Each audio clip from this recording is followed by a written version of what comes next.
Hello दोस्तों, जय हिंद, नमस्कार। कैसे हैं आप सब? उम्मीद है स्वस्थ होंगे, मस्त होंगे और अपनी तैयारी में व्यस्त होंगे। तो जैसा कि मैं आपका भाई संजू फौजी आज बात करूंगा SSC GD 2025 medical document verification के बारे में, जो कि ये वीडियो थोड़ी लंबी हो सकती है, लेकिन मैं इस बात की गारंटी देता हूं कि इस वीडियो के बाद आपका कोई भी डाउट नहीं बचेगा।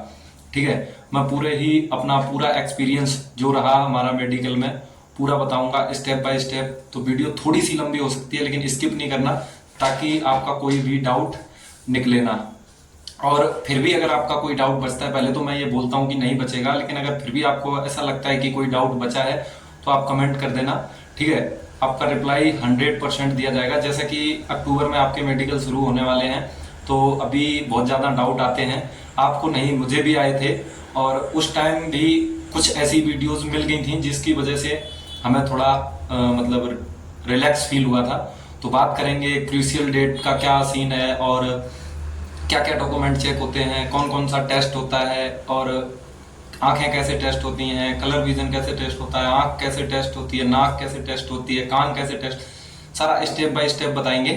ठीक है, तो सबसे पहले तो शुरुआत करते हैं कि देखो, जब आपका मेडिकल होगा तो आपको एडमिट कार्ड जारी कर दिया जाएगा, और एडमिट कार्ड में पीछे इंस्ट्रक्शन में सारी चीजें लिखी होती हैं कि आपको जो डॉक्यूमेंट वेरिफिकेशन होगा, जिसको डीबी बोलते हैं और मेडिकल को बोलते हैं डीएमई, डिटेल्ड मेडिकल एग्जामिनेशन। ठीक है, तो डीएमई लिखा होगा, और कौन कौन से डॉक्यूमेंट लेके आने हैं उसमें वो मेंशन होता है। लेकिन फिर भी आपको अगर नहीं पता तो मैं बताऊंगा क्या क्या लेके जाना है। तो सबसे पहले आपको एडमिट कार्ड लेके जाना है एंट्री टाइम पे, और एक कोई भी, चाहे आधार कार्ड, पैन कार्ड या कोई भी कार्ड आइडेंटिटी प्रूफ के लिए जो वो प्रूव कर सकें। तो मैक्सिमम लोग आधार कार्ड लेके जाते हैं, वो लेके जाना है। ठीक है, और कोशिश कर लो कि आप अपना जो, अगर आधार कार्ड पे फोटो अपडेट नहीं है तो अभी अपडेट करा लो। ठीक है, क्योंकि वहां पे फिर प्रॉब्लम नहीं होती बिल्कुल भी, अगर चीजें सब सही हैं तो।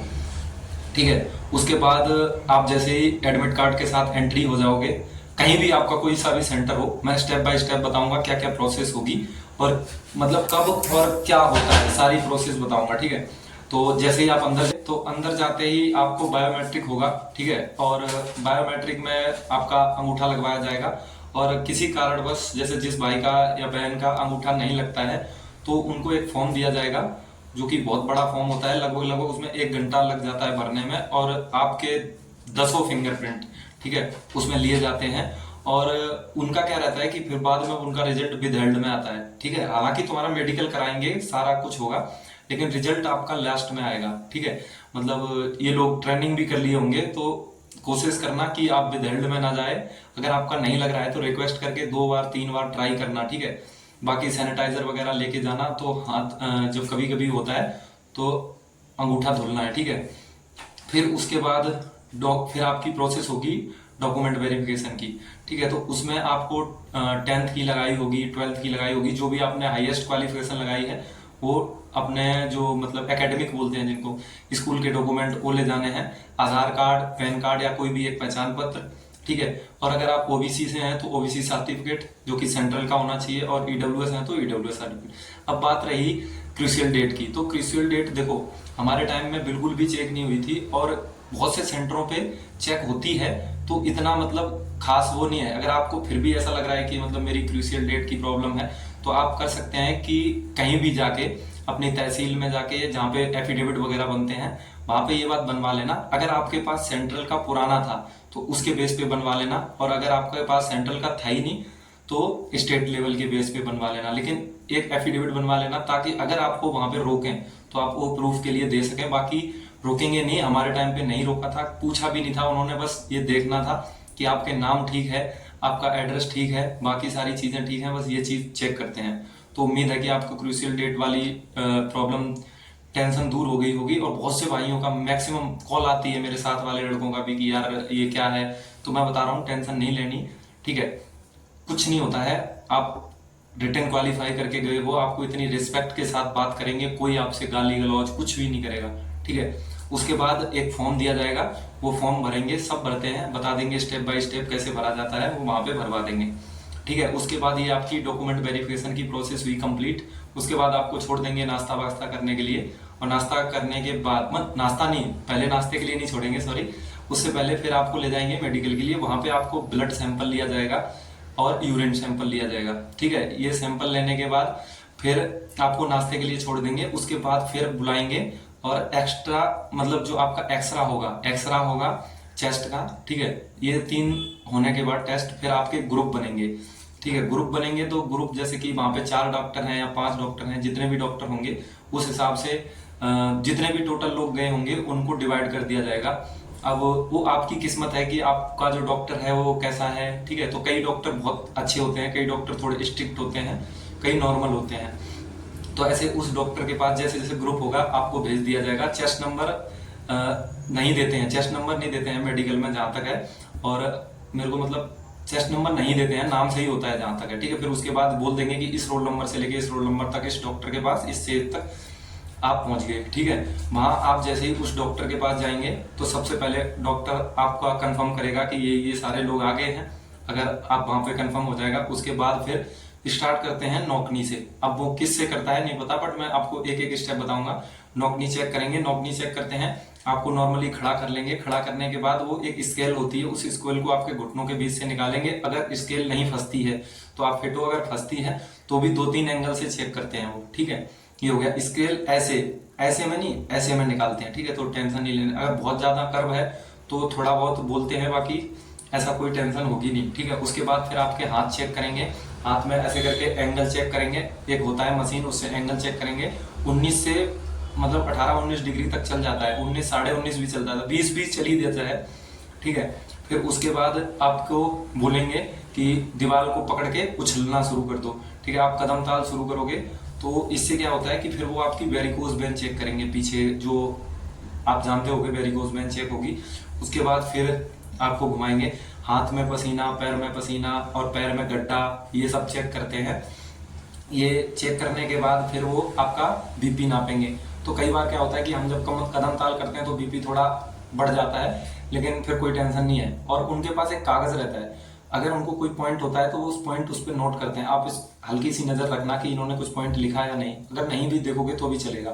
ठीक है, बीपी चेक हो गया। उसके बाद देन आपके प्राइवेट पार्ट चेक होंगे। अगर कोई लड़की है तो उसको महिला वो चेक करेगी, और अगर जेंट्स हो तो होगा ग्रुप में ही। अब वो डॉक्टर के ऊपर है कि आपको एक साथ मतलब निर्वस्त करेंगे या फिर मतलब एक एक करके जो भी उनकी मर्जी है, डॉक्टर के ऊपर है। हमारे टाइम पे तो ऐसा हुआ था कि मतलब सबकी आंखें बंद करा दी थी और देन फिर उसने चेक किया था। ठीक है, उसके बाद पाइल्स वगैरह चेक कराते हैं, खसवाते हैं, ये सब चेक किया उन्होंने। फिर उसके बाद फिर आंखें चेक करना शुरू करेंगे। तो आंखें चेक करने में सबसे पहले आपका डिस्टेंस विजन चेक करेंगे।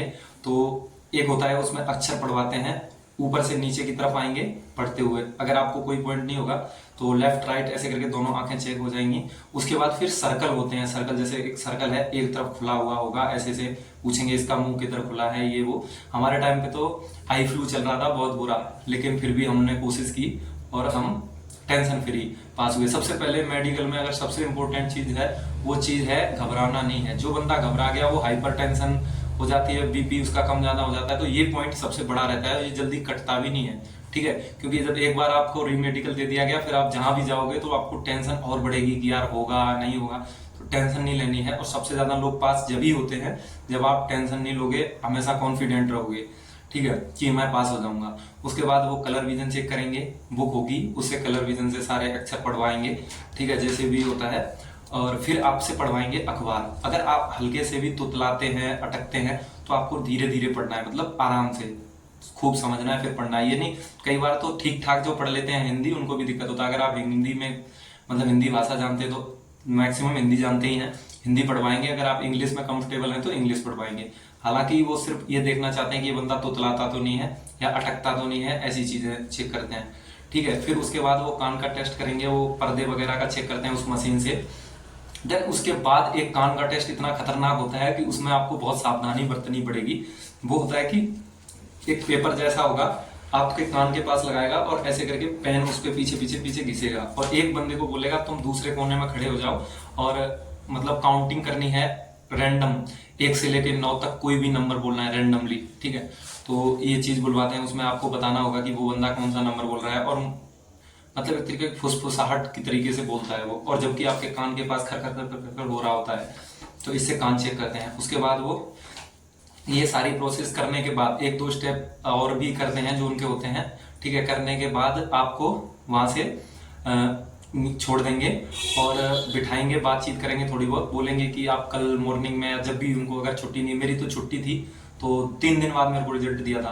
पहले तो बोला कि शाम तक दे देंगे, फिर मतलब नहीं प्रोसेस पाई क्योंकि ब्लड टेस्ट वगैरह वगैरह बहुत से टेस्ट होते हैं तो नहीं आ पाती है रिपोर्ट 300 लड़कों की एक साथ। तो इस वजह से हमको फिर बुलाया था कि 3 दिन बाद, क्योंकि अगले दिन ईद थी और फिर उसके बाद संडे था, तो इस वजह से मेरे को मंडे बुलाया था। और जब इतना सब हो जाने के बाद जब आप अगले दिन मतलब मॉर्निंग में टेस्ट लेने जाओगे तो आपको दिखाना है। पहले दिन आपको कोई डॉक्यूमेंट नहीं देंगे, उसके बाद आप जाओगे तो आपको बिठा दिया जाएगा। फिर वो फॉर्म को अलग अलग तरीके से लगा देते हैं, फिट वालों को एक तरफ, ड्री मेडिकल वालों को एक तरफ, अनफिट वालों को एक तरफ। पहले दिन आपको ये बात नहीं पता लगेगी कि मैं फिट हूँ या री मेडिकल है या अनफिट हूँ, ठीक है। जब भी मतलब जब तक रिजल्ट नहीं पता लगेगा, जब रिजल्ट का पता लगेगा उस टाइम आपको बताएंगे। तो हमें तीसरे दिन बताया था जैसा कि ये थी, तो फिर मतलब उन्होंने ये हमको फिर भी नहीं बोला कि तुम पास हो या फेल हो, उन्होंने ऐसे ऐसे बता दिया। उसके बाद जो पास थे उनको अलग ले गए और हम लोग मैक्सिमम थे तो हमें लगता था कि हम पास वाले हैं, तो समझाया कि मतलब अब आराम से रहना है, आप फोर्स के हिस्सा बन चुके हो और ये वो मतलब चोट चपेट नहीं माननी है, जैसा हमने मेडिकल में अभी फिट दिखाया ऐसे फिट रहना है, ये सारी चीजें रहती हैं। बाकी अगर आपका कोई और भी डाउट है तो आप कमेंट करना। बाकी वीडियो बहुत लंबी हो चुकी है, उम्मीद है कि सारे डाउट आपके क्लियर हो गए होंगे। और क्रूशियल डेट को बिल्कुल भी टेंशन नहीं लेनी है, और दूसरी चीज डरना तो बिल्कुल भी नहीं है, कॉन्फिडेंट रहना है क्योंकि आप फिट हो, ये आपको कॉन्फिडेंस रहना है। अगर फिर भी कुछ पॉइंट मैं आपको बता रहा हूँ इंपॉर्टेंट पॉइंट, जैसे आपको अभी हल्का पसीना आता है तो आप अभी से शुरू कर दीजिए रिन साबुन से हाथ धुलना, दिन में 5 से 6 बार रिन साबुन से हाथ धुलो। फिटकरी वगैरह है तो फिटकरी को पीस के अपने हाथों में लगाओ और सूख जाए फिर उसको सांस से धो देना है, तो पसीना आना इससे बंद हो जाता है। बाकी अगर आपके हाथ में एंगल है तो आप एक्सरसाइज वगैरह करो कि हाथ को सीधा करने के लिए, उसकी भी एक्सरसाइज आती है। बाकी नौकनी है तो आप दरवाजा पकड़ के या कैसे भी करके नौकनी की भी एक्सरसाइज करें, तकिया लगाएं, जो भी है ये चीजें थोड़ी ध्यान दें। बाकी अगर और कोई भी आपको प्रॉब्लम है, ठीक है, तो उसका बताना। और अगर हाँ, कई लोगों का पॉइंट है दांत वाला, तो अगर आपके दांत में कोई गंदगी है, कोई निशान है, ये सारी चीजें हैं, तो आप क्या करना है कि सफाई करवा लेना अभी, ठीक है। जाके डेंटिस्ट के पास दांत साफ करा लेना, पायरिया वगैरह जो लगी होती है वो क्लियर करा लेना। और अगर आपके दांत कोई खाली है, खोखला है, तो उसमें मसाला भरवा लेना अभी से। अगर आपका दांत ज्यादा डैमेज है तो कैप लगवाना चाहते हो तो कैप भी लगवा लेना, ठीक है। और जिस भाई मतलब अब तो मेडिकल आ ही गया है, जिसकी आंखों में थोड़ी बहुत प्रॉब्लम है तो वो सुबह उठ के वो थोड़ा जो बासा थूक होता है वो वगैरह लगाना, जिससे कि आंखें थोड़ी रिलैक्स रहेंगी, ठीक है। बाकी अगर फिर भी कोई डाउट बचा है, उम्मीद है कि कोई डाउट नहीं बचा होगा, अगर फिर भी बचा है तो आप कमेंट कर देना, मैं 100% रिप्लाई करूंगा। और जैसे जैसे आपकी प्रोसेस आगे बढ़ती रहेगी मैं वीडियो बनाता रहूंगा आप लोगों के, ठीक है, जरूरत के हिसाब से। मिलते हैं नई वीडियो के साथ, तब तक के लिए जय हिंद, लव यू, टेक केयर।